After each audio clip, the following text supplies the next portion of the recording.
Boa tarde a todos, sejam muito bem-vindos a este webinar sobre propriedade industrial, principais mitos e oportunidades de financiamento, uma sessão informativa que surge da iniciativa conjunta do Compete 2030, do Instituto Nacional da Propriedade Industrial e da Agência Nacional de Inovação, com o objetivo de esclarecer dúvidas e apresentar as oportunidades de financiamento disponíveis para a proteção e valorização da propriedade industrial em Portugal. O meu nome é André Veríssimo, sou jornalista do ECO e tenho o gosto de estar a moderar este evento e a destruir aqui o jogo entre o nosso grupo de oradores. Esta sessão está prevista durar cerca de 2 horas, vamos tentar ser aqui exigentes com o tempo, mas creio que conseguiremos aqui cobrir os principais tópicos que temos previstos para este webinar. Vou já de seguida passar então para a apresentação do Instituto Nacional de Propriedade Industrial, com a Susana Armário, que nos vai apresentar um panorama sobre a propriedade industrial em Portugal e também desmistificar alguns mitos comuns. Olá, Susana, pode tomar a palavra. Obrigada, André. Muito boa tarde a todos. Eu vou só aqui partilhar a minha apresentação antes de começar. Espero que estejam todos a ver. Vamos a vê-la? A tela cheia, certo? Certo. Muito obrigada, então. Boa tarde a todos. É um gosto para mim estar aqui hoje presente neste evento conjunto do Compete 2030 da ANI e do INPI. Estou aqui para falar um bocadinho de propriedade industrial, dos principais benefícios e também tentar combater aqui alguns mitos que existem. Como nós sabemos, cada vez mais os direitos de propriedade industrial têm uma importância acrescida, principalmente nesta sociedade do conhecimento e nesta sociedade altamente global e digital. Como podemos ver aqui neste gráfico que eu trago aqui hoje, ao longo dos anos tem havido uma alteração de paradigma, portanto, uma passagem cada vez maior das empresas terem como ativos materiais e cada vez mais estamos a observar a terem ativos imateriais, ou seja, patentes, marcas, desenhos ou modelos, etc. Portanto, os direitos de propriedade industrial conferem exclusividade de mercado para os seus titulares, conferindo uma segurança jurídica, e o seu grande objetivo é conferir às empresas competitividade e, acima de tudo, geração de riqueza. A nível macro, para o país, estes direitos promovem o desenvolvimento e também geram o crescimento económico. Mas toda esta informação que eu estou aqui a referir hoje não é só da minha cabeça, vem também de alguns estudos que foram feitos, por exemplo, pelo Instituto Europeu de Patentes e pelo Instituto da União Europeia de Propriedade Intelectual, em que em 2022 se percebeu que em Portugal as indústrias com utilização intensiva de direitos, qualquer direito que seja, geram 1,4 milhões de empregos e também são responsáveis por quase 44% do PIB do país e também conseguem pagar salários significativamente maiores. Estamos a falar de mais de 41%. No entanto, outro estudo também muito recente de 22, verificou-se que apenas 10% das PMEs na União Europeia possuem pelo menos um direito de propriedade industrial, seja ele qual for, que está registado. Portanto, ainda estamos muito aquém do que conseguimos, muita da inovação está a ser produzida, mas não está a ser protegida e realmente isto é algo que nós temos todos de tentar mudar. Aqui do meu lado direito temos aqui um outro combate a um mito comum, que a propriedade industrial é apenas para as grandes empresas, só elas é que têm a possibilidade de poder ter pedidos de propriedade industrial. Isso não é verdade. Aqui podemos ver que para as PMEs há um grande efeito, um efeito muito, muito pronunciado se tiverem direitos de propriedade industrial, ou seja, a diferença em termos de receita por empregado pode ascender aos 68%. Portanto, não é um mito que a propriedade industrial só é importante para as grandes empresas. Outro fator que ouvimos muito na comunicação social é os termos propriedade intelectual e propriedade industrial. Na realidade, a propriedade intelectual é o chapéu. O Instituto Nacional de Propriedade Industrial gera a propriedade industrial a nível nacional. Tudo o que seja, portanto, estamos a falar de direitos mais tecnológicos ou sinais de comércio ou sinais ou design. Por outro lado, tudo o que seja direitos mais artísticos, estamos a falar de música, pintura, literatura, etc., são do lado dos direitos de autor. Isso é gerido em Portugal pelo IGAC. Agora, é importante perceber que cada produto vai ter um conjunto de direitos de propriedade industrial que vão, com diferentes camadas, contribuir sinergeticamente para a proteção total desse produto que vai ser comercializado. Temos aqui, por exemplo, o caso do telemóvel, que tem vários direitos associados, desde marcas, designs, patentes, direitos de autor, segredos comerciais, etc. Fazendo apenas uma breve análise das principais modalidades, posso dizer que a mais conhecida, pelo menos para o consumidor, são as marcas. Nós estamos rodeados de marcas, vemos marcas todos os dias. O objetivo delas é distinguir produtos e serviços de uma empresa de produtos e serviços de outra empresa. Portanto, ela tem este caráter distintivo. Podem ser protegidos durante 10 anos, indefinidamente. Os desenhos ou modelos, que também são conhecidos por design, vão proteger a aparência estética, digamos assim, de um produto. Elas devem ser novos e com caráter singular, são protegíveis até ao máximo de 25 anos e normalmente não existe nenhum tipo de exame substantivo propriamente associado a nível nacional. Depois, os direitos de autor, como já falámos, o software é uma das formas de proteger em Portugal e também na Europa, proteger por direito de autor. Portanto, o software por si só é protegido por direito de autor. Uma invenção implementada por computador que utiliza um software é protegido por patente. São duas coisas bastante distintas.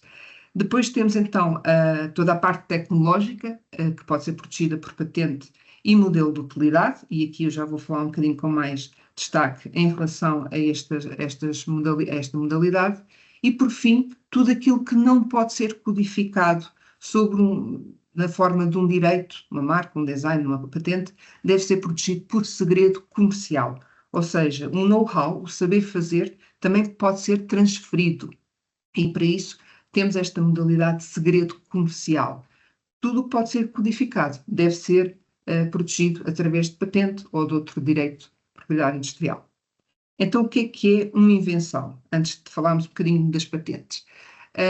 Uma invenção é definida sempre como uma solução nova para um problema técnico específico. Se eu estiver numa estrada em que está pouco iluminada e o meu problema técnico é como distinguir facilmente a linha separadora das faixas, a minha solução poderá ser, por exemplo, uma solução nova que tem um LED acoplado no chão para visualizar-se melhor essa tal faixa. Isto é a solução técnica, isto é que é patenteável, ou seja, nós não protegemos as ideias em si, nós protegemos a materialização dessas ideias. E protegemos como estas invenções, através de patentes ou de modelos de utilidade. As patentes são utilizadas para qualquer tipo de área tecnológica e protegem até ao máximo de 20 anos. Fins esses 20 anos, a patente cai em domínio público e qualquer pessoa pode utilizar. Portanto, a exclusividade de mercado são 20 anos naquele território em que o inovador pode explorar a sua invenção e impedir terceiros de copiar a sua invenção e comercializá-la indevidamente. Temos outros casos do modelo de utilidade, que é utilizada para uma proteção mais pequenina, até o máximo 10 anos, e normalmente não pode ser utilizada em certas áreas tecnológicas, por exemplo, na área farmacêutica, biotecnológica, etc. Tipicamente utiliza-se para pequenas invenções. Nas patentes, como eu disse, são 20 anos no máximo, há uma exceção apenas para os medicamentos, pode ir um bocadinho além dos 20 anos, mas todas as áreas tecnológicas só têm esta vigência de 20 anos. Então, o que é, no fundo, uma patente? É um contrato que se estabelece entre o Estado e o inovador, ou o detentor desse direito. O Estado concede a exclusividade de mercado durante aqueles 20 anos e naquele território específico, e, em troca, o inovador vai divulgar toda a informação técnica referente àquela invenção. O objetivo é que nós, enquanto sociedade, conseguimos beneficiar desse conhecimento. O conhecimento não fica fechado a 7 chaves. Nós todos podemos perceber como é que funciona aquela invenção, pode haver investigação em relação àquela invenção, podemos encontrar outras soluções a partir daquela, podemos fazer upgrades e, com essas, gerar novas patentes. As patentes dos modelos de utilidade protegem, então, produtos, podem ser medicamentos, podem ser motores, qualquer aparelho que se utilize, processos de fabrico de determinado produto, utilização, principalmente de medicamentos em determinadas doenças, portanto, tudo isto pode ser protegido por estas modalidades. Um mito também muito referido aqui, quando se fala de patentes, fala-se muito em registar uma patente. Na prática, as patentes não se registam. Faz-se um pedido de patente, é analisado por um examinador de patentes, que é daquela determinada área tecnológica, normalmente é um engenheiro que vai analisar a novidade, a atividade inventiva e a aplicação industrial daquela invenção e depois vai conceder ou recusar. Portanto, nunca é um registro direto propriamente dito. A novidade é absoluta, isto significa que aquela invenção não pode ter sido divulgada sob forma alguma, pode ser oral, pode ser na televisão, pode ser na internet, pode ser através de um artigo científico, no outro pedido de patente, não interessa qual é a forma da divulgação, até à data do primeiro pedido daquela invenção não pode ter sido divulgada, nem pelo próprio, nem por outra pessoa que, entretanto, tenha chegado à mesma solução, noutro país, e que também tenha divulgado essa informação. Portanto, a novidade tem de ser absoluta. Atividade inventiva significa que não pode ser óbvio, ou seja, não basta chegar a uma invenção conhecida e colocar um pequeno elemento que não vai trazer nenhuma mais-valia e dizer que é uma patente nova que eu tenho ali. Não pode ser óbvio face ao que já existe. E, por fim, tem de ser aplicado em qualquer tipo de indústria ou na agricultura. Outra informação importante é que são direitos territoriais, ou seja, eles só estão protegidos nos territórios para o qual é pedida a concessão e é pedida a proteção e é concedida essa proteção. Se nós quisermos definir que o nosso mercado de comercialização é apenas 2 ou 3 países, por exemplo, Portugal e Espanha, podemos avançar por uma via nacional, ou seja, eu posso fazer primeiro o pedido em Portugal, até 12 meses depois dessa data do pedido, fazer o pedido, por exemplo, em Espanha, reivindicando a data portuguesa. É importante reivindicar a data do primeiro pedido por causa da questão da novidade. No entanto, se o nosso mercado é europeu, é maior que 2 ou 3 países, então o ideal é agregar tudo no mesmo pedido e ir, por exemplo, por uma via europeia. Aqui podemos fazer um pedido de patente europeia, onde vamos solicitar proteção em 39 países ao mesmo tempo, de forma a podermos ter uma patente, ou não, se for recusada, não temos patente, nestes territórios europeus. Para o design e para as marcas, também temos aqui o EUIP, que dá para então pedirmos uma marca comunitária, uma marca da União Europeia, um desenho comunitário, através do EUIP, que dá concessão na União Europeia. Também temos agora uma nova figura de patente unitária, que dá para proteger em 18 países, da União Europeia. E, por fim, temos a via internacional, que é uma via muito, muito mais alargada. No caso das patentes, com um só pedido, podemos tentar obter a proteção em 157 países ao mesmo tempo. Portanto, é uma via mais alargada quando nós queremos um mercado maior. O mercado europeu, por exemplo, o mercado americano e o mercado asiático. É a via tipicamente utilizada para isso. Então, como é que funciona aqui todo esse sistema da API, principalmente nas patentes?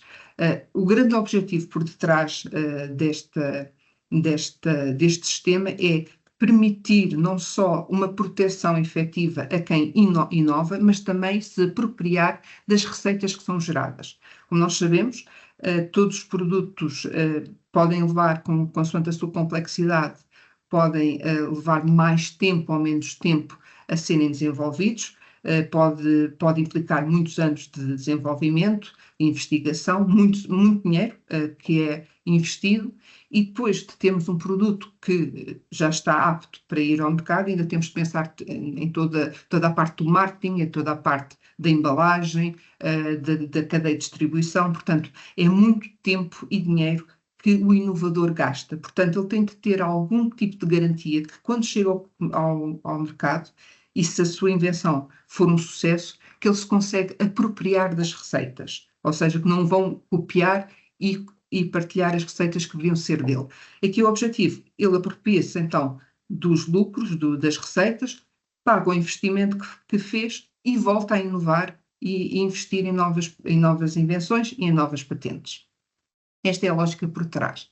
No entanto, se não houver, por exemplo, uma patente por detrás, o que pode acontecer é que chega ao mercado e, por engenharia inversa, rapidamente se chega ao produto. E às vezes não é necessário que chegue ao mesmo produto, pode-se chegar a algo semelhante. E de repente, o inovador, que vai ter de praticar um preço mais elevado porque investiu muito dinheiro e tempo naquele produto, de repente vai ter de partilhar os seus lucros com os outros concorrentes que apenas tiveram os custos de imitar. Ou seja, o custo de inovar vai ser sempre maior que o custo de imitar.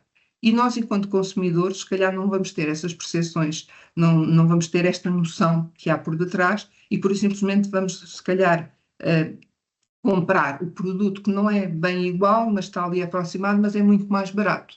Então, aqui neste cenário, o que vai acontecer é que, evidentemente, quem inovou não vai querer voltar a inovar. Provavelmente nem sequer vai ter o retorno do seu investimento. Portanto, esta é a lógica de uma forma muito simples por detrás de todo este sistema de propriedade industrial e das patentes em particular.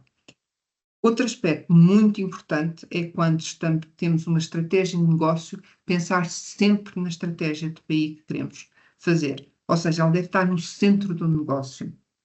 O que é que isto quer dizer? Quando se começa a pensar num produto e em mercados que vamos exportar, convém perceber quais são os mercados que eu vou operar a curto prazo, daqui a 5 anos, daqui a 10 anos, e pensar logo em protegê-los. Porquê? Porque nós temos uma janela muito curta para a proteção por propriedade industrial, ou seja, quando temos uma patente, quando temos um pedido de patente, só temos 12 meses para pedir proteção noutros países.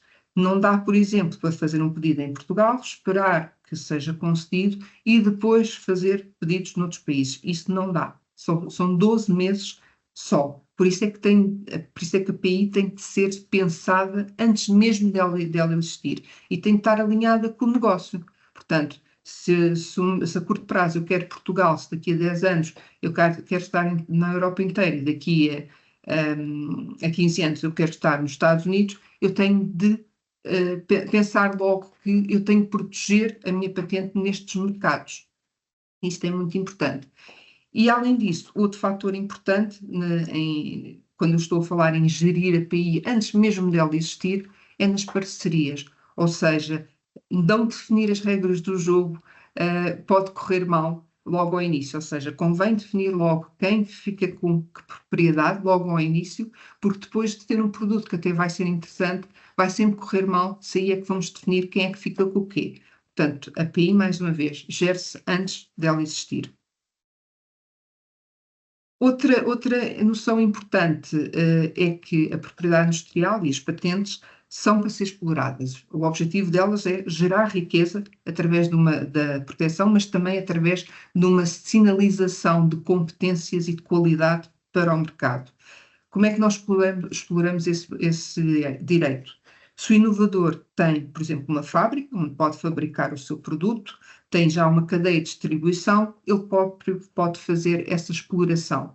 No entanto, se ele não tiver estes meios, ou se, por exemplo, ele tiver a entrar no mercado internacional que não conhece, ou por isso simplesmente está a entrar numa nova área de negócio que também não conhece, o ideal é optar então pela transmissão, pela venda do direito ou pelo licenciamento, ou seja, ele vai autorizar terceiros para explorar aquela invenção por ele, sendo que depois são pagas royalties dessa exploração. Ao longo da minha carreira, e eu já estou há 17 anos no Instituto, 12 deles como examinadora de patentes, eu iniciei a minha carreira como examinadora de patentes na área da biotecnologia, ouvi muitos mitos e tentei desconstruir um bocadinho tudo isto que eu ouvi. O primeiro mito que eu ouvi sempre é que a propriedade industrial é um custo e não é, tem de ser encarado como um investimento. É como nós temos uma casa. Se temos uma casa, é um bem material, é um ativo, mas se eu não ponho uma fechadura, se eu não tenho uma porta, se eu não tenho um alarme, vão-me roubar de certeza absoluta. E aqui é um bocadinho a mesma coisa. Eu tenho de proteger um ativo que é altamente valioso. E como é que eu o protejo? Através de propriedade industrial. É um investimento, sempre. Depois que é algo demasiado complexo e moroso.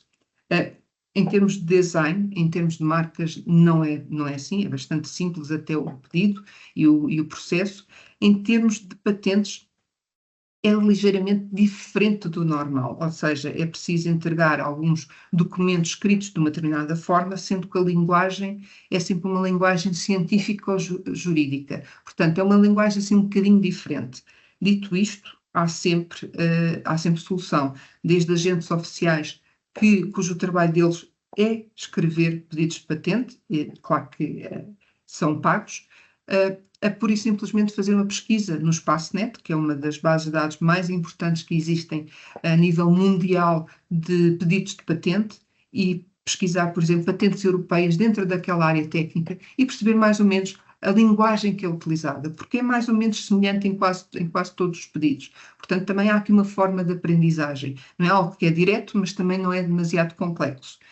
E depois moroso, demora o seu tempo, sem dúvida.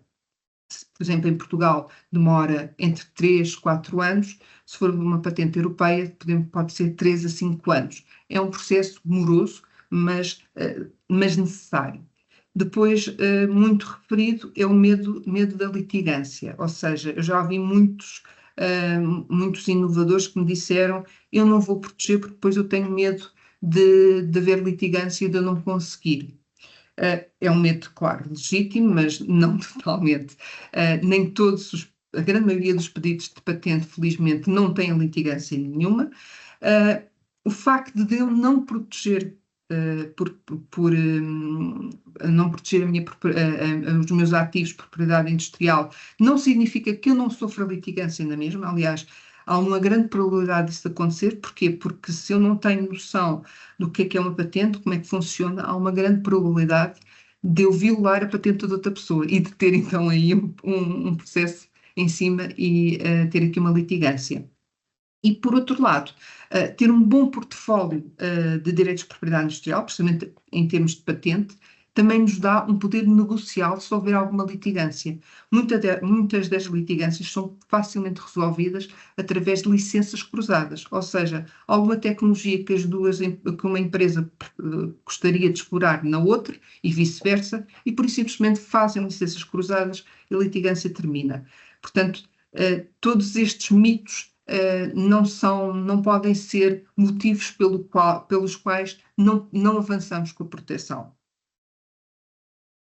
Porquê? Porque os direitos da propriedade industrial têm muitos benefícios. Não é só isto de proteger e de impedir a cópia, eles aumentam o valor da empresa. Qualquer direito de propriedade industrial aumenta sempre o valor. São ativos, são bens. Existem empresas, inclusivamente, cujo modelo de negócio é apenas ter o máximo possível de um portfólio fortificado de propriedade industrial e depois são vendidas o portfólio e a própria empresa. Há modelos de negócio que funcionam assim. Depois também diferenciam o negócio face aos concorrentes, através de um design diferente, arrojado, que é protegido, através de uma marca que diferencia o produto ou o serviço, através de uma tecnologia que está protegida e que permite uma diferenciação. Depois aqui já falámos na geração de receitas, que existem várias formas de lucrar com este tipo de direitos. Menos conhecido é o facto de poderem ser usados como garantia para empréstimos e também para obter financiamento. Aqui já falei bastante da parte da apropriação dos ganhos, das receitas.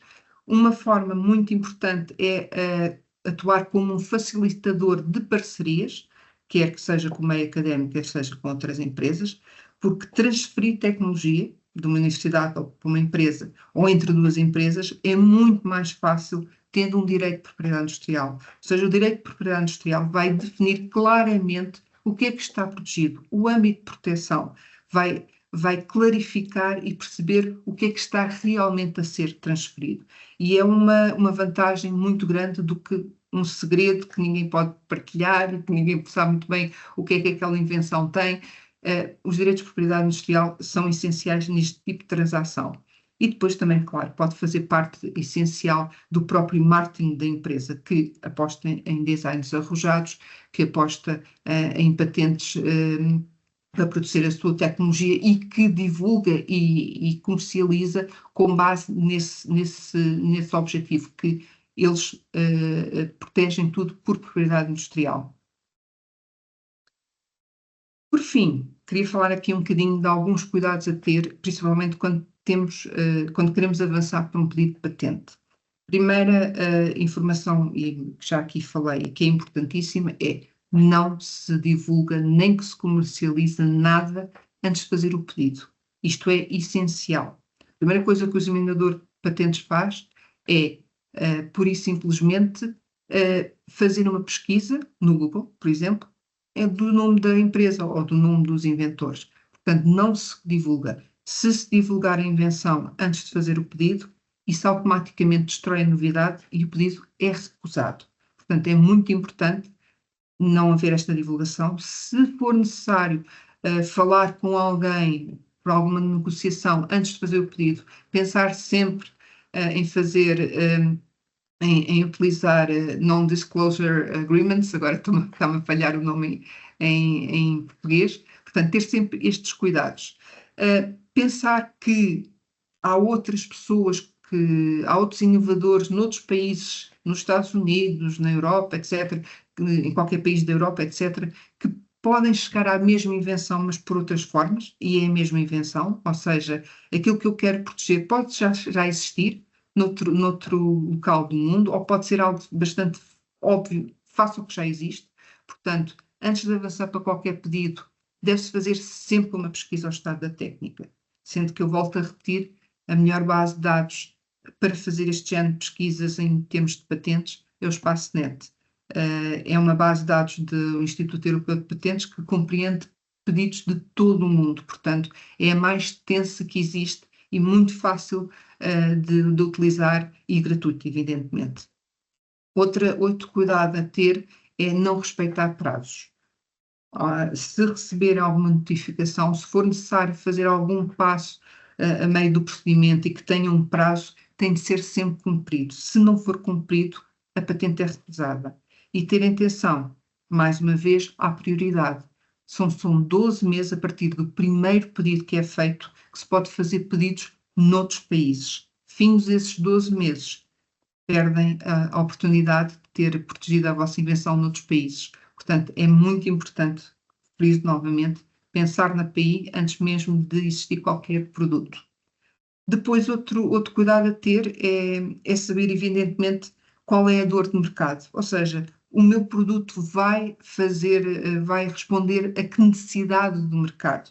Porque pode dar o caso de ser uma invenção muito boa, mas ninguém querer. Ou, por exemplo, patentear uma invenção que não seja a mais indicada, quando se calhar tínhamos outra que teria mais potencial. Eu posso-vos dar um caso, aqui há uns 5 anos atrás, eu vi uma patente que era bastante interessante. Portanto, era uma cama de hospital que tinha vários sensores e que bastava colocar lá o paciente e automaticamente fazia várias medições, não era preciso nenhum enfermeiro. Mas quando eu vi melhor, eu percebi que aquela patente já tinha passado os 20 anos. Portanto, há 25 anos atrás, considerou-se que era interessante fazer aquela invenção. No entanto, o mercado não estava preparado para isso. Porquê? Porque havia muitos enfermeiros e não era preciso gastar tanto dinheiro com aquela cama. Hoje em dia, se calhar, já é uma invenção que terá potencial de ser aplicada e de haver aqui algum lucro. Portanto, tentar pensar um bocadinho na necessidade de mercado antes de começar a investir, quer em investigação e desenvolvimento, quer em patenteamento. Depois, não submeter o pedido na altura certa. Isto também é muito importante. Se formos demasiado rápidos e não termos todos os elementos, ou seja, não colocarmos lá todas as características técnicas, por exemplo, uma coisa muito simples, se eu tiver uma máquina que tem o componente A, B e C, e eu não me lembro de pôr lá o componente D, eu depois já não posso colocá-lo mais à frente, ou seja, eu não posso adicionar matéria técnica e fico restrita àquelas 3 componentes. Se eu patentear demasiado tarde, o que vai acontecer é que se calhar já outra pessoa chegou à mesma conclusão e já me ultrapassou e já patenteou ela.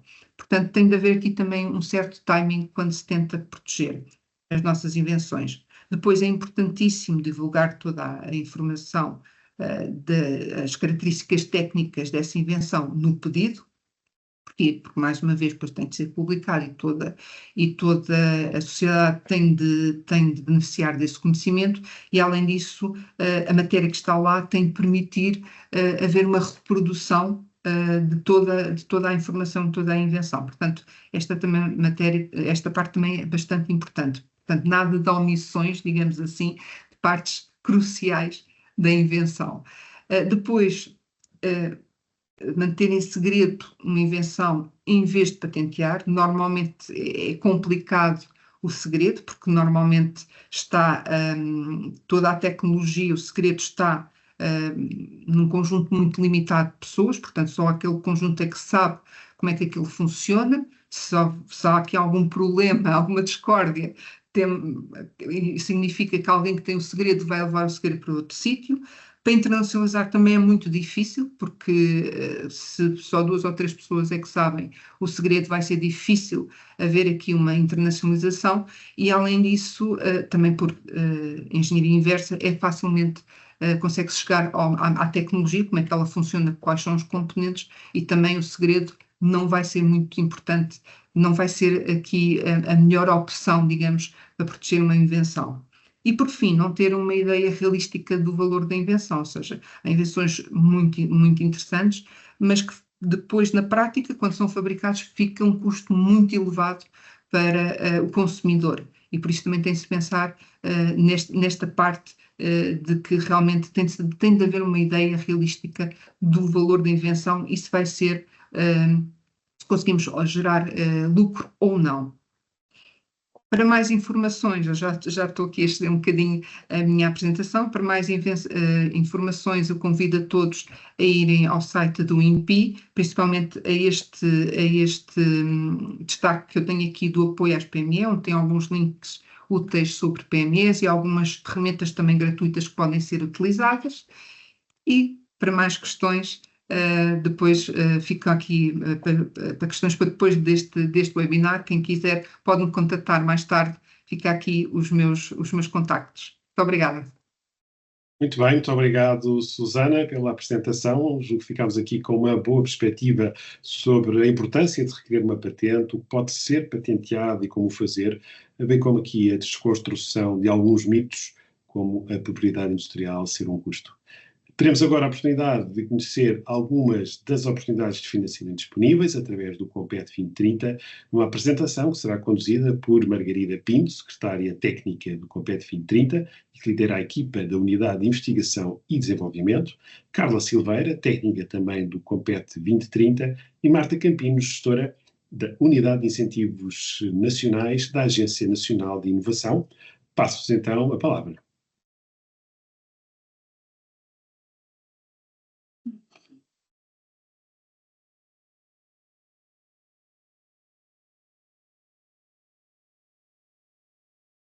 Obrigada, André, pela introdução. Boa tarde a todos. De seguida vamos fazer uma breve apresentação do aviso para financiamento sobre a propriedade industrial que se encontra dirigido para as empresas. O aviso é o aviso MPR 2024-1, é um aviso multiprograma, portanto é para ser financiado por todas as autoridades de gestão.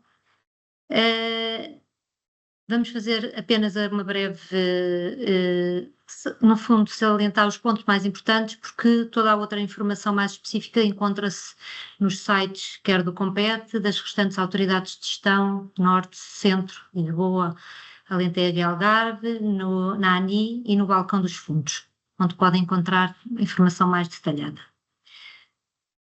Bem.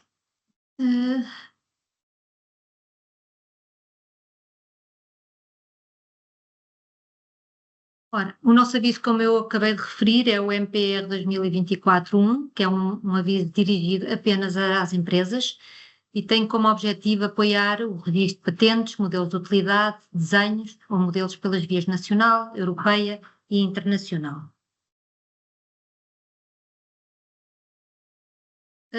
O aviso abrange todas as áreas, todas as regiões do continente, Norte, Centro, Lisboa, Alentejo e Algarve. Destaca-se que a localização da operação corresponde ao local, à região onde o investimento vai ser realizado. O período de execução da operação é no máximo de 36 meses. Poderá haver algumas situações excepcionais, desde que devidamente justificadas e aceites pelas respectivas autoridades de gestão, poderá ser superior aos 36 meses, mas o máximo que está previsto são 36 meses. Margarida, nós não estamos a conseguir ver a apresentação a passar. Estamos só com o slide inicial.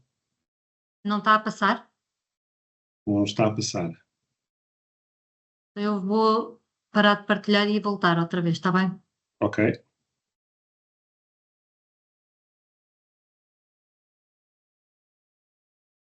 Agora sim.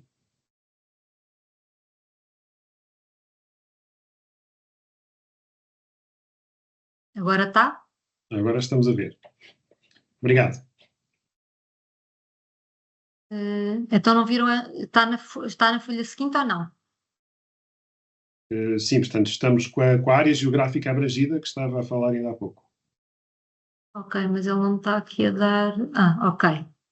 E agora passa ou não passa? Peço desculpa. Passa. Ok. Desculpem.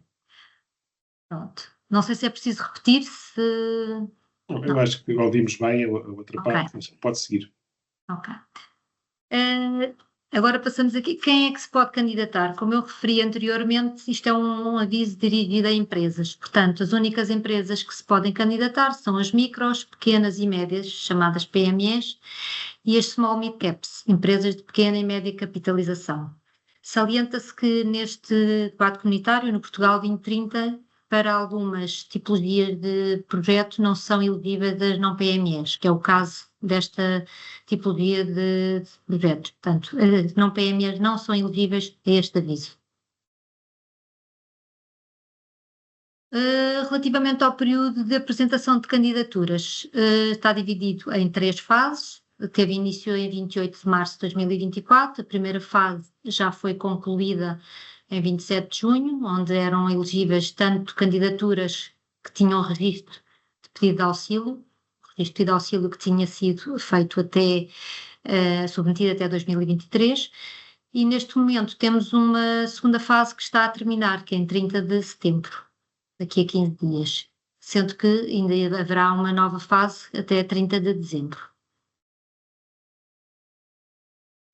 Relativamente à delimitação do financiamento, o financiamento no Portugal 2030 está dividido da seguinte forma: o Compete financia as operações que tenham um investimento total superior a 100 mil euros, desde que estejam localizadas nas regiões menos desenvolvidas, Norte, Centro e Alentejo.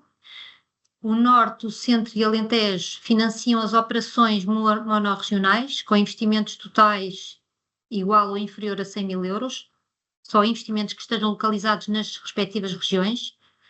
E depois o Lisboa e Algarve financia todos os investimentos que tenham investimento em Lisboa e Algarve, independentemente do montante. Aqui Lisboa e Algarve não são todos financiados pelas respectivas autoridades de gestão. As taxas de financiamento são de 50% para o Compete 2030, para o Programa Regional Norte, Centro, Alentejo e Algarve, e para o Programa de Lisboa é de 40%. A taxa de financiamento é 40%. Portanto, agora passo a apresentação à minha colega Carla Silveira.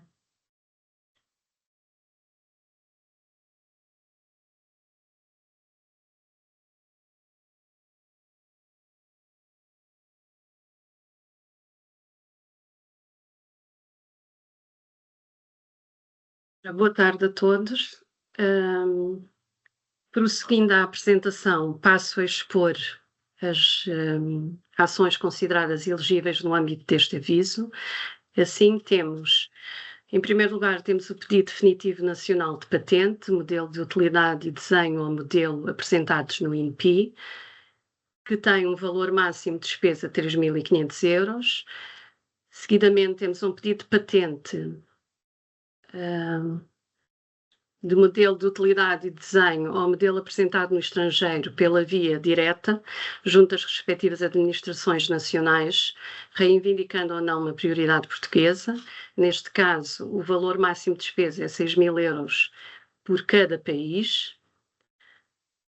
Depois temos pedido de patente europeia apresentado no INPI ou no Instituto Europeu de Patentes, desde que reivindique prioridade de um pedido de patente ao modelo de utilidade português. O valor máximo de despesa é 60.000 euros. Seguidamente, temos entrada nas fases nacionais de um pedido de patente internacional, PCT, apresentado no INPI ou no Instituto Europeu de Patentes e ou na Organização Mundial de Propriedade Intelectual, desde que reivindique prioridade de um pedido de patente ao modelo de utilidade português. O limite, neste caso, é de 60.000 euros. Por fim, temos o pedido comunitário de desenho ao modelo apresentado no Instituto da Propriedade Intelectual da União Europeia, é o IPO. O valor máximo de despesa é 3.500 euros. Assim, em relação a esta questão do limite de despesa, e a título de exemplo, pegando no pedido definitivo nacional de patente, se numa candidatura o beneficiário apresentar um pedido nacional para 3 tecnologias diferentes, o valor a considerar deverá ser 3.500 por cada tecnologia. A avaliação do mérito é efetuada com base em 3 critérios. O critério A, que avalia a adequação à estratégia. O critério B, a qualidade, avalia a avaliação do âmbito da proteção face à tipologia de pedido. E, por fim, o critério D, avalia o impacto da operação. Relativamente ao indicador mérito projeto, temos o primeiro critério tem uma ponderação de 40% e os outros 2 têm uma ponderação de 30% cada um. Relativamente às despesas consideradas elegíveis, no aviso, temos as taxas oficiais, honorários e outras despesas relacionadas, despesas com a intervenção de contabilista certificado ou revisor oficial de contas na validação da despesa dos pedidos de pagamento.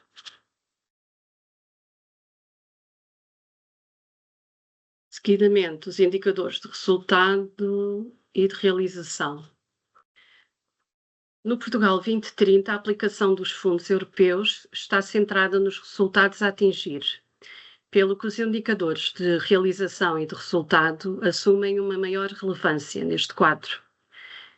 No aviso foi então definido um indicador de realização que pretende ilustrar o grau de concretização dos pedidos de proteção apresentados e validados, entre aspas, depósitos, e 2 de resultado. O primeiro pretende aferir o número de pedidos de patente apresentados e o segundo pretende aferir o número de pedidos de modelo de utilidade e de desenho ao modelo apresentados. Desta forma, consideram-se cumpridas as metas contratualizadas e constantes da decisão de financiamento quando a percentagem de cumprimento for igual ou superior a 75% do valor dos indicadores contratualmente estabelecidos. Agora vou passar à Marta Campino, da ANI, que vai nos dar alguns conselhos de boas práticas muito úteis na submissão das candidaturas. Obrigada. Boa tarde a todos os presentes, fazendo aqui uma transição muito rápida, só projetar aqui a minha apresentação.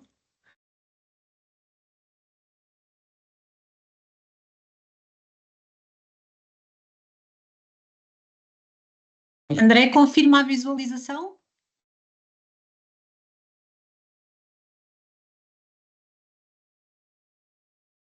Pode continuar. Portanto, eu sou Marta Campino, da Agência Nacional de Inovação. A Margarida e a Carla acabaram aqui de fazer uma apresentação dos traços gerais do aviso. A minha intervenção é mais focada nos detalhes para que tudo corra bem no momento da submissão da candidatura, conforme já mencionado pela Carla. Em primeiro lugar, e em resultado da experiência da Agência Nacional de Inovação na análise de candidaturas a esta medida, resultou aqui um conjunto de indicações que consideramos que sejam as mais relevantes. Portanto, em primeiro lugar, consideramos que é importante uma leitura atenta das regras do aviso. Às vezes há situações que falham porque não se leu determinado ponto que seria importante ler no aviso e a legislação aplicável. Chamo aqui a atenção para o regulamento específico da área temática da inovação e transição digital, que é aqui, acaba por ser a legislação base aplicável a esta medida. Duas notas relevantes. O Portugal 2020 limitava este aviso ao ID desenvolvido em projetos financiados pelo CREN e pelo Portugal 2020. Portanto, aqui a nota central parece-me que seja, mais importante, parece-me que seja esta. Atenção PME e Small Mid Cap, que investam em ID financiado ou não, podem apresentar candidaturas para financiar pedidos de proteção aí decorrentes. Parece-me que isto seja uma vantagem para todas as empresas nacionais. Como segunda nota, deixo aqui, chamo aqui a atenção para uma situação que costuma também às vezes ser mais recorrente, a nível de objetivos de projetos. O que é um objetivo de um projeto desta tipologia? É importante que sejam partilhadas na candidatura duas coisas. Primeiro, quais é que são as tipologias de pedidos de proteção a que estão a ser propostas naquela candidatura? Em segundo lugar, um complemento com uma breve síntese de o que é aquela tecnologia. Acontecem algumas vezes que aparece informação muito extensa sobre a tecnologia, nós não precisamos dessa informação nesta tipologia de projetos, ou ao contrário, não aparece nenhuma e só, portanto, é importante aqui uma combinação destas duas vertentes.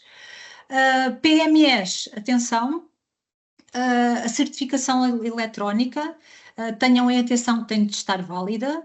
Small Mid Cap, também chamamos a atenção que há uma declaração em anexo à documentação na candidatura que tem de ser enviada conjuntamente com a candidatura e que não pode falhar. Em momento posterior, em caso de aprovação da candidatura, no momento de assinatura do termo de aceitação, será ainda necessário uma declaração do contabilista certificado ou do ROC a assegurar que a empresa tem enquadramento como tal. Portanto, tomem atenção a estes detalhes que são importantes no momento da preparação da candidatura. Autonomia financeira. A autonomia financeira não pode ser inferior a 15%.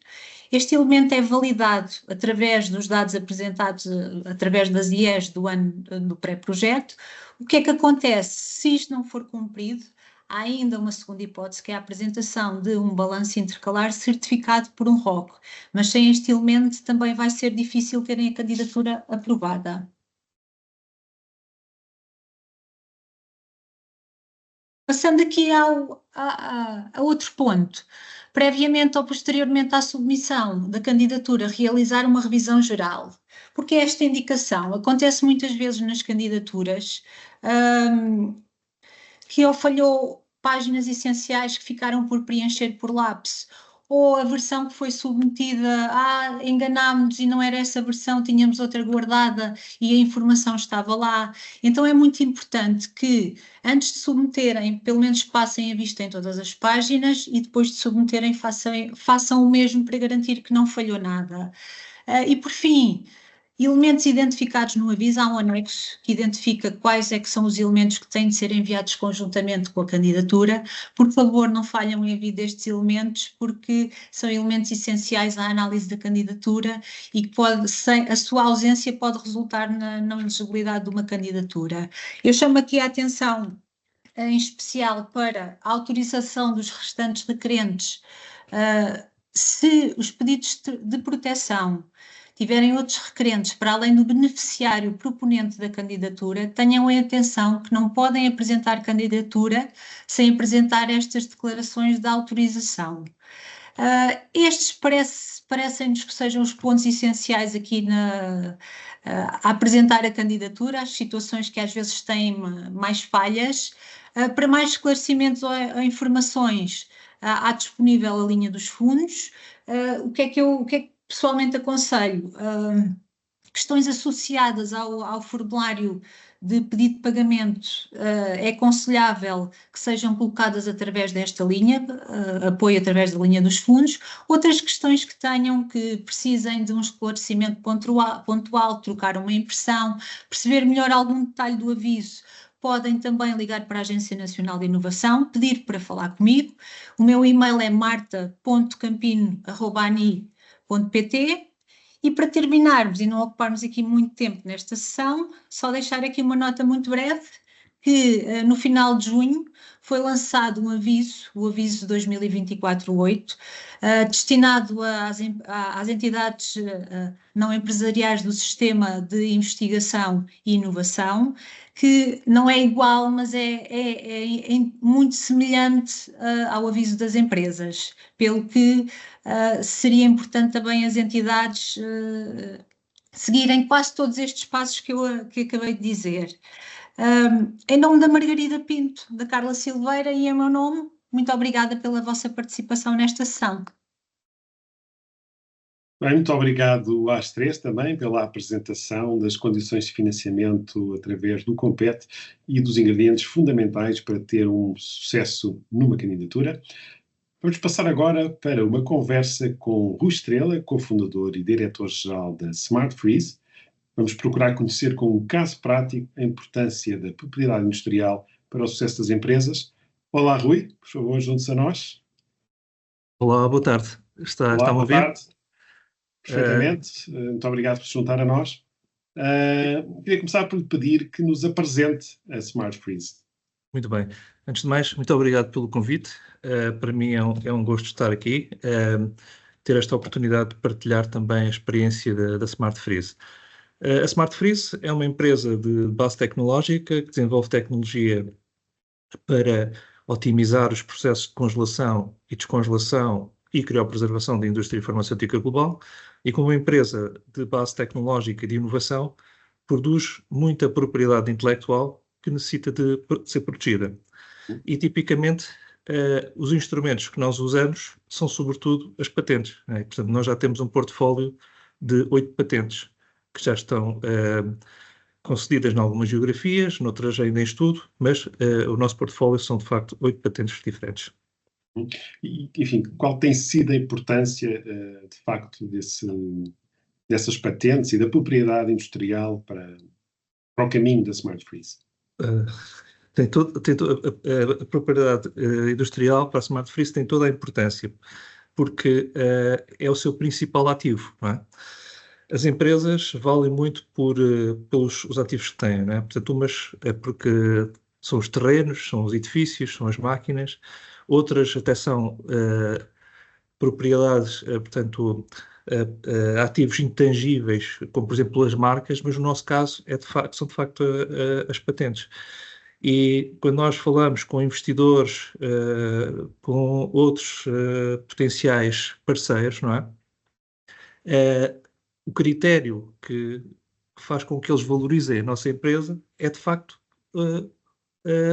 o nosso parque, digamos assim, de patentes e a nossa propriedade intelectual. Portanto, daí que é o nosso ativo mais importante e, por isso, para nós, é fundamental.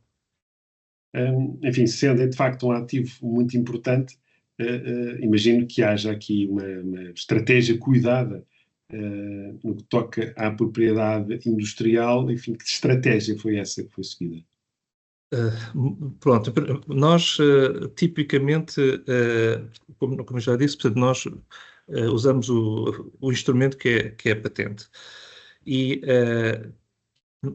procuramos, de facto, estabelecer uma estratégia que permita diluir e prolongar, ou melhor, adiar os custos ao longo do tempo. Nós o que fazemos é, numa primeira etapa, não é? Portanto, submetemos um pedido de provisório de patente no INPI. O pedido provisório de patente tem um custo que, se for feito online, será entre 12 e 13 euros, portanto, estamos a falar de inferior a 15 euros, um custo praticamente irrisório. Exato. E esse pedido provisório, nós usamos porquê? Porque dá-nos a possibilidade de, ao longo dos 12 meses seguintes, nós podermos acrescentar matéria, não é? Porque se fosse um pedido definitivo já não podíamos fazer.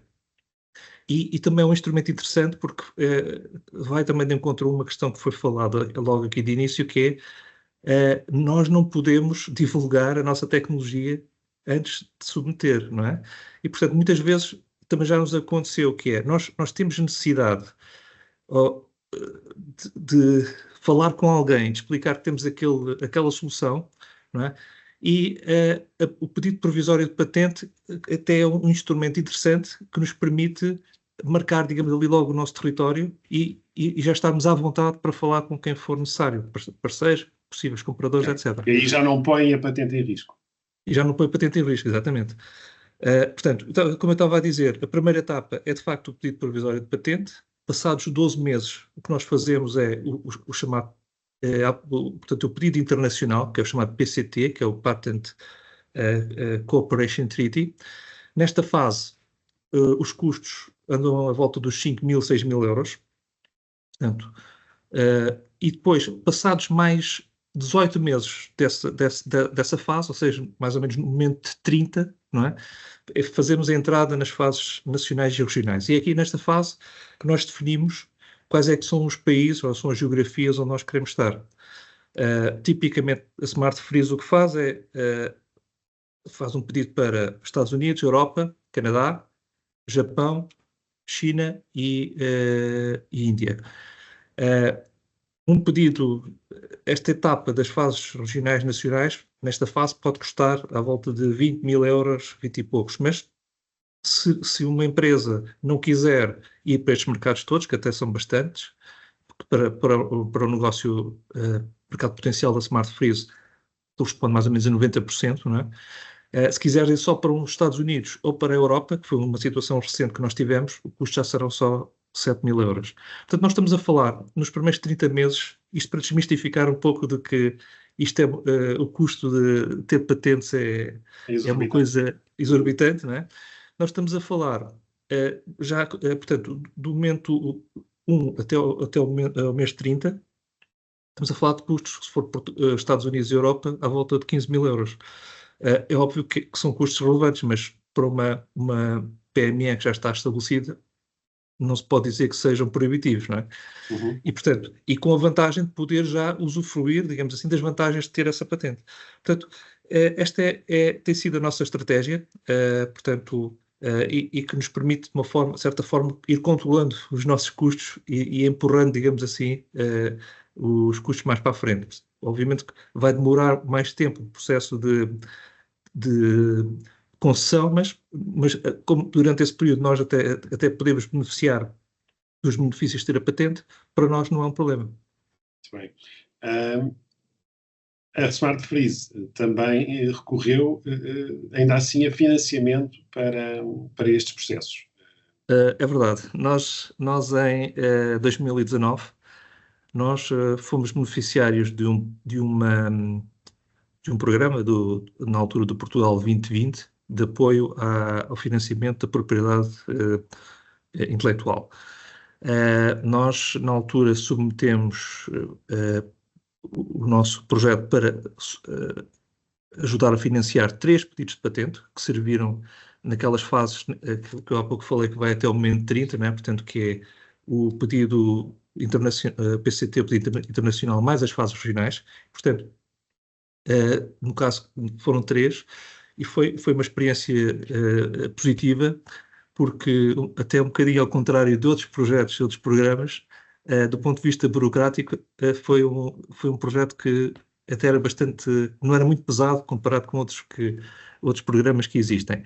E portanto, foi uma situação que correu bem. Portanto, se as PMEs tiverem condições de poderem ser elegíveis para este tipo de programas, eu obviamente que recomendo, porque, como eu disse, pelo menos a minha experiência foi que, do ponto de vista burocrático, não foi uma experiência muito pesada. Uhum.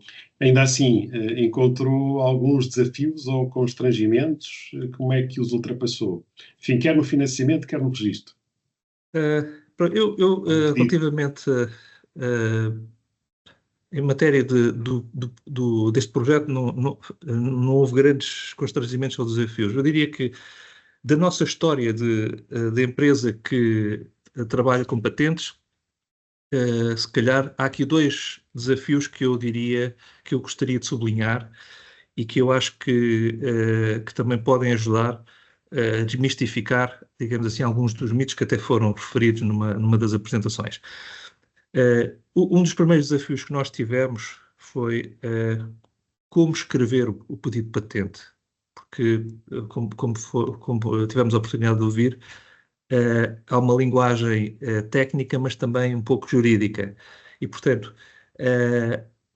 nós fomos aos materiais e recursos que existem na internet e no Google e ver outros casos de pedidos de patente para fazer o nosso próprio trabalho. Também existe a possibilidade de recorrer a empresas, não é, que podem ou fazer esse trabalho, mas se as empresas não estiverem dispostas a incorrer nesse custo, também podem pedir para rever. Portanto, podem fazer o trabalho e depois pedir para rever, que nós já fizemos isso, por acaso. E obviamente, o primeiro pedido se calhar não foi excelente, mas o segundo já foi melhor e o terceiro já foi melhor excessivamente. Portanto, ultrapassar esta barreira de preparar o pedido, escrever, não, é algo que está ao alcance de qualquer um. Se alguém consegue inventar tecnologia, consegue passar por essa barreira de criar algo de inovação, de certeza que é mais fácil fazê-la passar pelo papel do que o trabalho que já teve de construir essa própria invenção. Portanto, esse é um primeiro desafio que nós ultrapassamos. E depois há o segundo desafio, que tem a ver com custos, não é? Porque, embora eu tenha dito ainda agora que os custos não são proibitivos, mas quando temos, no nosso caso, 8 pedidos, não é? Multiplicando por 8 é sempre a somar. E, para além disso, também há a questão que é, nos primeiros, portanto, os custos permanecem, portanto, para além daquelas submissões que eu falei, não é? Que acontecem no mês 30, depois daí para a frente, até terminar o ciclo da concessão da patente, há de facto vários custos que vão ocorrendo, e que são respostas a notificações. Portanto, se forem notificações nos Estados Unidos ou na China, são notificações caras, não é? Portanto, pesam, porque há que fazer traduções do chinês, há que fazer traduções do japonês e por aí fora. E, portanto, aqui o nosso desafio é realmente conseguir arranjar os recursos para manter estas patentes sempre vivas, digamos assim. O que eu sugeria ou diria para quem esteja interessado é, se calhar, e é isso que também nós já estamos a fazer, se calhar escolher melhor, de uma forma mais criteriosa, as geografias, não é? Portanto, e já fizemos isso numa dos últimos pedidos, que é, nós acabámos por submeter só para os Estados Unidos e para a Europa, e para os Estados Unidos e para a Europa já estamos a cobrir 75% do nosso mercado potencial. Portanto, e se nós conseguirmos explorar esses 75%, já seria excelente, não é? Portanto, se calhar, há aqui várias variáveis que, do ponto de vista financeiro, que podemos ir gerindo e que é isso que nós fazemos. Portanto, estava a falar justamente dessas geografias internacionais, portanto, tem que haver aqui um casamento entre a estratégia da empresa e os pedidos de patentes nessa estratégia também internacional. Exatamente, não é? Porque, portanto, se nós não tivermos qualquer interesse ou plano para estar no Brasil, não é? É o nosso caso, não é? Não é porque não seja interessante, é só porque temos outras prioridades, não é? Porque as geografias que nós já falámos já fazem 90% e, portanto, e como estamos na indústria, a trabalhar para a indústria biofarmacêutica, portanto, vamos aos países que fazem mais sentido para nós. Mas, de facto, tem que haver uma ligação entre aquilo que são os objetivos de internacionalização das empresas e a escolha das geografias para onde se pretende fazer os pedidos de patente. Sem dúvida. Enfim, nessa sua experiência já larga, tenho 8 patentes, enfim, da gestão desses processos, que sugestões é que gostaria de deixar para melhorar, por exemplo, o recurso a financiamento? Eu se calhar, portanto, eu diria que em matéria de recurso a financiamento, eu vejo, pronto, nós já vimos aqui que o ciclo que vai desde a submissão até a concessão das patentes são ciclos grandes, né? Podem ser 5 anos, 6 anos, e os projetos que nós, pelo menos aquele do qual a nossa empresa foi beneficiária, do Portugal 2020, e muitos dos projetos também no âmbito do Portugal 2020 e 2030 estão muito desenhados para períodos de 2,5, 2, 3 anos. E, portanto, poderia ser interessante haver, digamos assim, uma segunda fase de apoio à propriedade industrial que vá para além da submissão das fases internacionais. Ou seja, para ajudar aquela fase das respostas a notificações. Isto porquê? Porque quando nós... Portanto, quem tem pedidos de patente, normalmente, obviamente, tem um caráter inovador. Por isso é que existe o pedido de patente.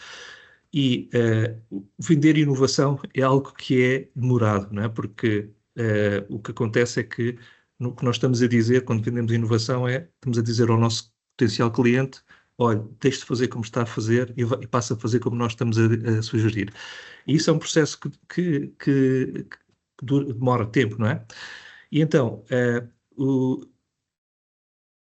se houvesse, porventura, uma segunda fase, não é? Poderia ajudar a suportar alguns custos, não é? E fechar, digamos assim, aquele gap que ainda existe entre começar a ter o retorno mais a sério, porque vender inovação leva mais tempo. Portanto, eu diria que esse poderia ser um dos aspectos a melhorar, caso fosse possível. Muito bem. Enfim, para fecharmos, se calhar só darmos uma nota. Enfim, não sei se a Smart Freeze recorreu, por exemplo, a consultores ou apoio jurídico. Há outro tipo de apoios que podem ser importantes neste processo?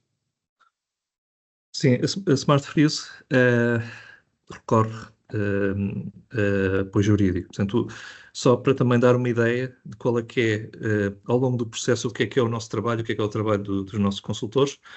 Nós o que fazemos nós fazemos a invenção, produzimos o texto da invenção e submetemos o primeiro pedido provisório.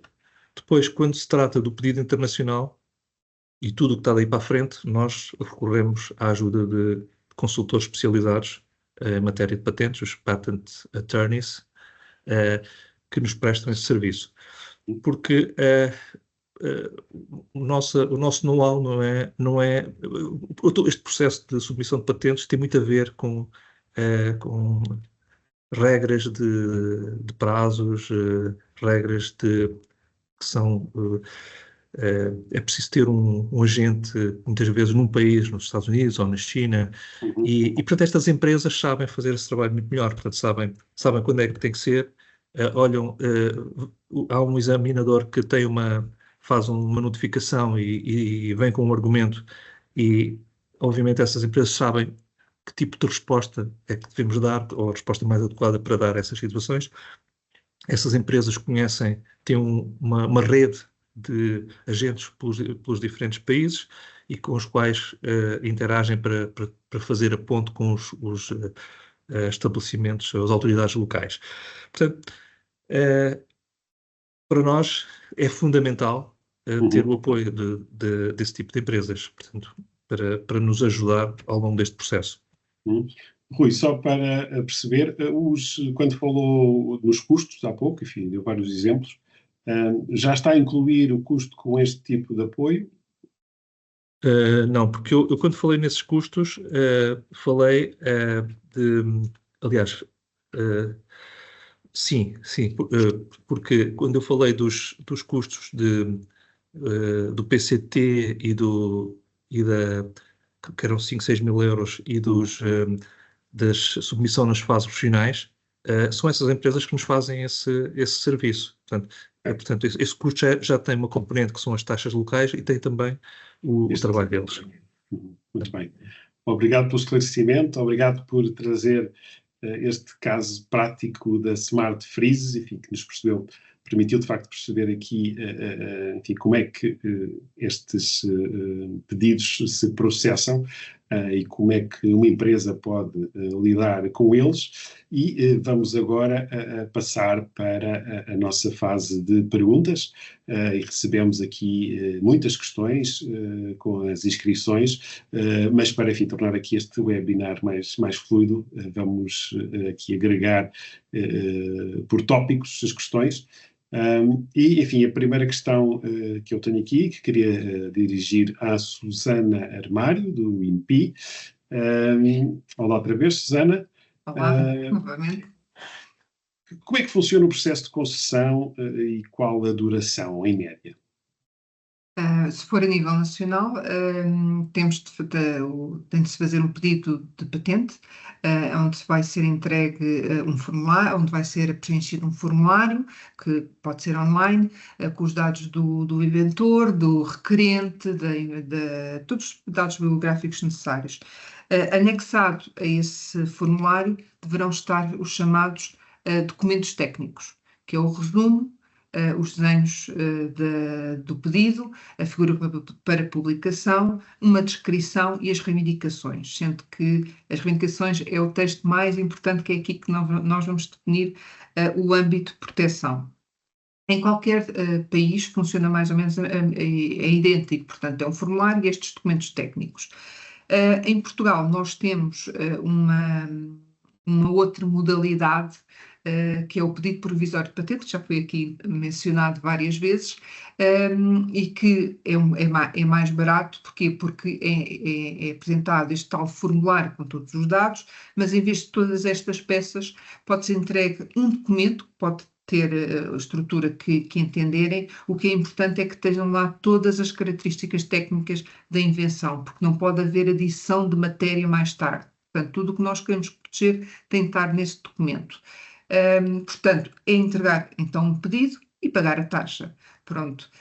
Depois é os trâmites normais. Portanto, se for um pedido normal de patente, o que vai acontecer é que é feita uma análise de formalidades. Portanto, se foram as peças todas entregues, estão redigidas de uma determinada forma. Depois é feita um relatório preliminar, onde o examinador vai fazer uma primeira análise à novidade, atividade inventiva e aplicação industrial. É publicado aos 18 meses, abre um prazo de oposição de 2 meses para quem se quiser opor, e depois é feito um novo estudo, onde se vai repetir um bocadinho o que se fez no relatório de prioridade, preliminar, onde se vai fazer nova pesquisa e analisar então todos estes requisitos. E depois, claro, há notificações para a frente e para trás, porque nada é recusado à primeira vez, portanto há sempre uma notificação onde se identifica o que é necessário corrigir, depois o requerente pode responder, pode haver uma segunda notificação para corrigir mais qualquer coisa, portanto por isso é que é um processo um bocadinho demorado. Em Portugal poderá demorar por volta dos 3, 4 anos, por exemplo, se estivermos a falar de uma patente europeia entre os 3 e 5 anos, vai depender um bocadinho do backlog de cada país. Em relação ao pedido provisório, se eu puder voltar só atrás, o pedido provisório entra então aquele pedido, durante 12 meses ele fica como um estado provisório, digamos assim, pode ser pedida uma pesquisa para perceber se há aqui algum problema a nível de algum documento que possa atestar a novidade ou atividade inventiva. E, no fim desses 12 meses, podem ver então a conversão para um pedido de patente normal. E a partir daí os passos são todos iguais, porque é entregue os mesmos documentos técnicos, é feitas as formalidades, é feita a publicação, o exame, portanto, tudo idêntico. E em todos os países também o pedido funciona desta forma. É um formulário, documentos técnicos e pagar a taxa. E depois prosseguir com o pedido. Muito bem, obrigado. Temos agora uma questão para a Marta Campino, da ANI. Marta, em que termos pode ser considerada na candidatura a fase inicial de um pedido de patente internacional? Olá novamente, André. Essa é uma questão muito importante. O que é que acontece? O financiamento dos pedidos de proteção internacionais não se coaduna, o prazo máximo de duração de um projeto não se coaduna com o tempo de duração de um pedido de proteção. E então, no Portugal 2030, optou-se por financiar aquelas fases em que é concretizado efetivamente um pedido de patente, ou seja, a entrada em fases nacionais e regionais do pedido internacional, sendo que não ficou totalmente fechada a porta aos beneficiários de poderem introduzir na candidatura a fase inicial do designado PCT, o pedido internacional. Contudo, o que é elegível, eu volto a sublinhar, é a entrada nas fases nacionais e regionais do pedido de PCT. Ao incluírem essa parte, vão ter de ter consciência de que será aceita em condições muito próprias, ou seja, a candidatura será aprovada condicionada à evidência da submissão durante o período da execução do projeto à entrada nas fases nacionais e regionais. Portanto, atenção, se submeterem a fase inicial de PCT, o conselho que eu dou é falem connosco previamente para perceberem os termos claros para não terem surpresas, para perceberem a que é que vão ficar sujeitos. Eu aproveito aqui esta questão para introduzir uma outra que foi colocada, que vai um bocadinho ao encontro também desta temática, que foi colocada pelo público, que é: as despesas com as fases nacionais e regionais do PCT são elegíveis? A resposta é: são exatamente essas as despesas que são elegíveis. A linha D do aviso corresponde às despesas com a entrada nas fases nacionais e regionais do PCT. E como encaixar a entrada em PCT com as fases nacionais e regionais até à concessão num projeto de 36 meses? A resposta é: não há como encaixar. Eu volto a referir que há uma limitação temporal do financiamento que não se coaduna com o tempo necessário até à obtenção da patente. Contudo, o financiamento não obriga à concessão da patente até à conclusão do projeto. E esta é a resposta à questão que me colocou e à outra que eu aproveitei para também responder. Obrigada. Muito bem, obrigado, Marta, por ter feito essa ginástica. Vamos aqui então voltar à Susana. Susana, enfim, aqui abordámos a questão de que as empresas portuguesas podem, de facto, proteger estes seus ativos e tangíveis nos mercados internacionais. Quais são os principais desafios que poderão enfrentar? Portanto, em termos dos dos mercados internacionais, eu iria voltar ao que já tinha dito anteriormente. O primeiro passo é pensar muito bem quais são os mercados onde realisticamente nós queremos exportar os nossos produtos. Portanto, lá está, há custos envolvidos significativos em alguns casos, em que tem de se perceber bem quais são os mercados então que nós queremos proteger as invenções. Por norma, não é obrigatório, mas é algo que nós observamos. Normalmente, o pedido, um português, por norma, começa sempre o processo de patenteamento com um pedido português. Sendo depois, dentro dos 12 meses, vai fazer, por exemplo, um pedido europeu, um pedido internacional, ou então até mesmo um pedido noutro país, Espanha, França, etc. Portanto, tem apenas 12 meses. E já agora, eu vi aqui uma questão aqui no chat que perguntava se os 12 meses do pedido provisório eram iguais, eram os mesmos 12 meses da internacionalização, e a resposta é sim. Ou seja, tem-se 12 meses para converter em pedido definitivo, mas são os mesmos 12 meses para internacionalizar. Esta questão também é importante. Portanto, muitos pedidos começam com um pedido português e depois fazem então a internacionalização dentro dos 12 meses. No entanto, também se pode fazer um pedido direto, PCT, ou um pedido europeu. Aqui há algo que deve-se ter em atenção. Para uma empresa com sede em Portugal ou para um português, um nacional com residência em Portugal, o pedido, se forem fazer um pedido europeu ou um pedido PCT, deve entrar sempre, se for o primeiro, ou seja, não reivindica a prioridade portuguesa de um pedido anterior. Se for um pedido europeu ou um pedido PCT, deve entrar pelo INPI. Esta é uma regra específica da nossa lei, porque se for diretamente à patente europeia ou se for diretamente à Organização Mundial de Propriedade Intelectual, o que pode acontecer é que depois o INPI não autoriza a validação mais tarde. Portanto, se for um pedido direto, deve ser feito através do INPI. Ou então fazer diretamente no EPO, mas reivindica sempre a prioridade portuguesa.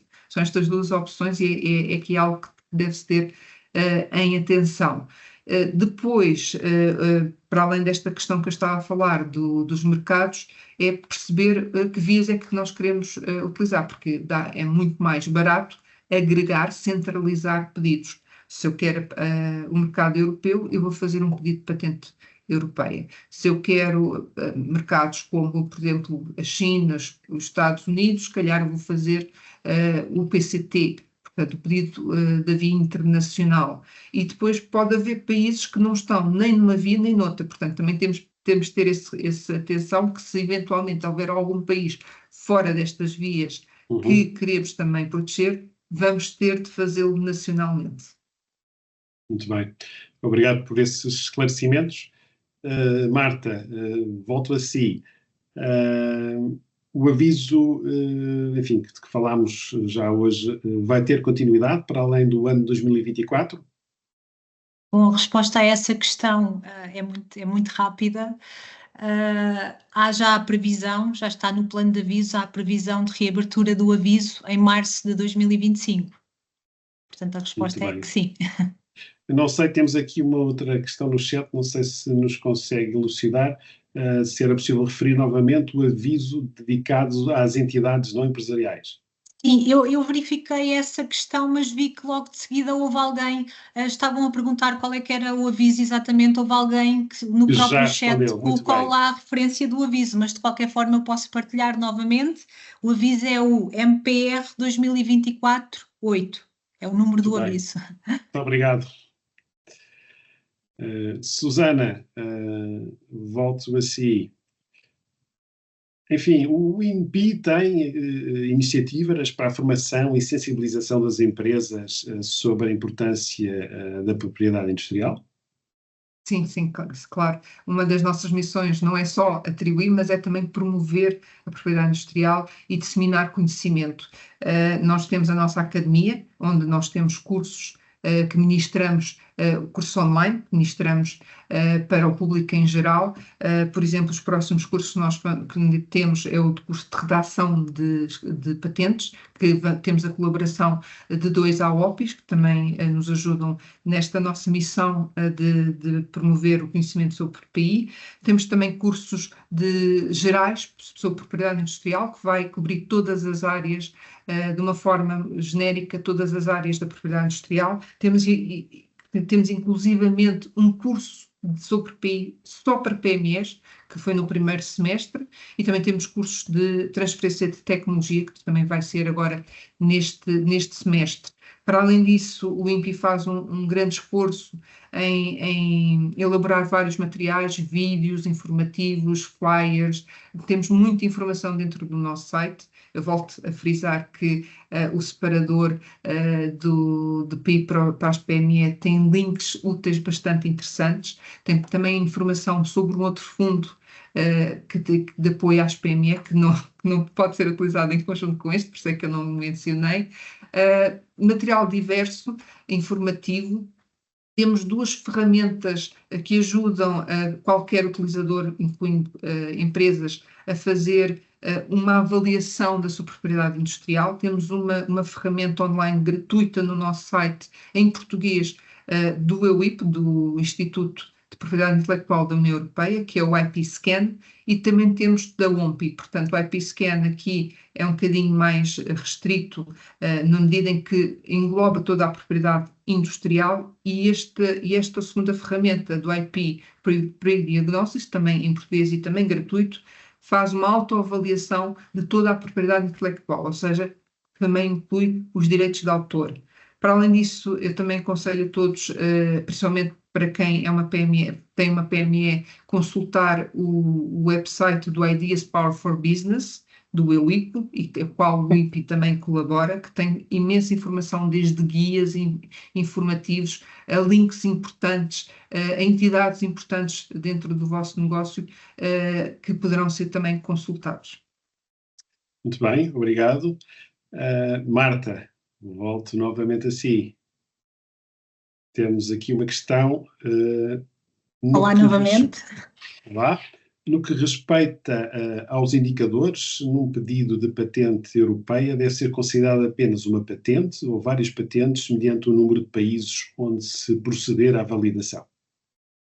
Sim, essa questão por acaso também já nos foi colocada algumas vezes, e a resposta é, no caso de um pedido de patente europeia, em matéria de indicadores, deve ser considerada apenas uma patente e não X patentes mediante o número de países onde fizerem a validação. Portanto, a patente europeia, em termos de financiamento, é considerada uma patente europeia.